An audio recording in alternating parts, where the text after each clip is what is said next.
spend all day tackling your to-do list only to go to bed feeling like you didn't get enough done? Always. Oh man, me too. Our next guest is a productivity expert who is showing us how to change all that in her highly anticipated first book, The Joy of Missing Out, Live More by Doing Less. Please welcome Tonya Dalton. Welcome, Tonya. Welcome, Tonya. Thank you so much for having me. Yeah, I know. I mean, here's the thing is that I think a lot of us may be familiar with FOMO, right? The fear of missing out. Well, you're taking that and you're kind of flipping it over a little bit. And you're That's what I do. JOMO. Tell us about JOMO and how we can achieve it. Yeah, so the joy of missing out really is this idea of let's let go of busy. There's this whole obligation to be busy. In fact, when we don't feel like we're busy enough, we feel like we're maybe somehow failing. Have you ever had that where you have like 10 seconds to yourself and you think, oh, I must have forgotten something? Yeah, well, how can I fill this time? Right. Exactly, exactly. And so here's the thing. There's a lot of joy in missing out on the busyness and the stress and the saying yes to things out of obligation instead of saying yes out of joy and out of really desire to do it. So that's really what I want to walk people through is how do you make that work in your life? How do you live a priority-centered life and make it really work for you?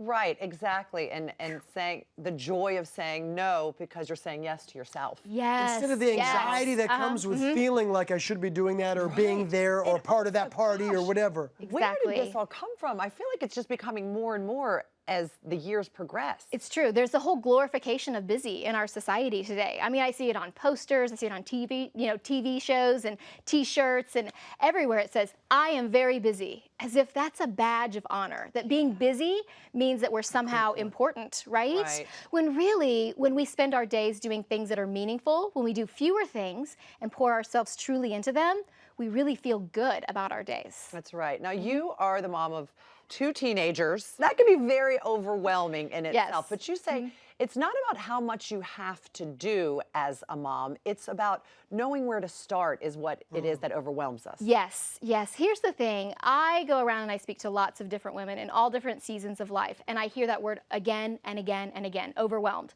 Overwhelmed by everything they have to do, overwhelmed by all the tasks and the things that they volunteer for. They're overwhelmed by their own to-do lists. And overwhelm isn't having too much to do. It's not knowing where to start. It's that whole idea of, have you ever run around and checked 1,000 things off your to-do list, but you slide into bed at night and you think, oh, why didn't I get more done? I didn't do enough. It's because we're running ourselves ragged. We're running ourselves crazy. That's great. It's a good point. Okay, so you talk about Exactly. You mentioned a little bit about prioritizing, knowing what to do on your to-do list. So Yes. basically, you're going to help us with sort of transforming our to-do lists into a priority list. Okay? Yes. And we've got an example of some sort of generics here. So let's take a look at this, and you can take us through it. Well, see, here's the thing. We think the to-do list is taking us where we want to go, but I say throw away the to-do list. It's so long and unattainable, whereas a priority list is short and achievable.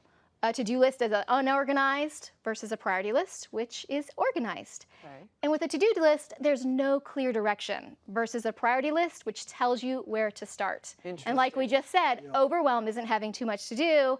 It's not knowing where to start. So when we know where to start and we know what we want to work on next, it's so empowering. It feels so much better about the direction our day is going. If you really think about that, like even thinking my kids getting overwhelmed with homework and stuff, if you really think about just getting started in a place, that moment, everything feels better. That's so true. Exactly. Yes, it really is so empowering to think, okay, now I know what to do next, because so often we're spinning around in circles, not sure what we should work on next or where we should focus. And so we spread ourselves thin in an attempt to do it all, which means we end up feeling like we achieved nothing. Or you don't even start because you feel incapacitated by looking at that list and you almost are frozen. Absolutely. Well, I'm glad you're here, Tonya, because I just happen to have a to-do list over here. And that is so convenient. It's convenient. It's just odd. I carry it around from time to time. It's a very large to-do list to carry around with you. It's hard to carry around, but I make it happen. So I was hoping you could help us with our to-do list and turn it into a priority list. Yes, you could do I would love to do that. Okay. Yes, Take it away. absolutely. Okay, so here you can see we have all these different items and they're jumbled up and you don't know where to start. So I say we start at the top with the very first level, which is escalate. So these are items that are important in that they drive you closer to your goals, they're tied to your North Star, your mission, your vision, your core values, and they're urgent, so they need to be done right away. So tomorrow's work presentation, escalate. We start there at the very, very top. Okay. All right. So Okay, the next that level. So makes that's the first level, escalate. So what's the next Escalate. level underneath that? The next level is cultivate. So these are also tasks that are important, but they're not really urgent. So a lot of times they get pushed aside to not get done at all. So these are actually things that are really going to help you in your personal growth and in your professional growth. So things like creating a budget, maybe signing up at the community center for a class or a course that would really help you with your job or a hobby. Something you wanted. That's more important than picking up the dry cleaning? What if I have to wear the dry cleaning tomorrow? Amen. That is where dry cleaning goes. no. Oh, I'm you know panicking. what? Let's just take dry cleaning off the list altogether, right? Because here at the bottom, Tanya? we have the last level, which is accommodate, which are the things that really need to happen last. Not truly important, but still urgent.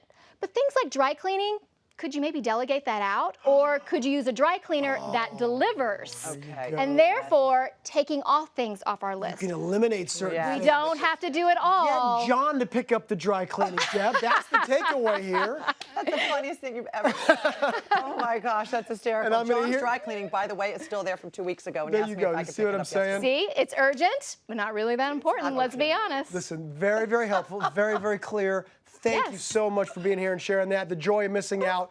Live More by Doing Less is available now wherever books are sold, everybody. That's a good one, too. Thank you so much.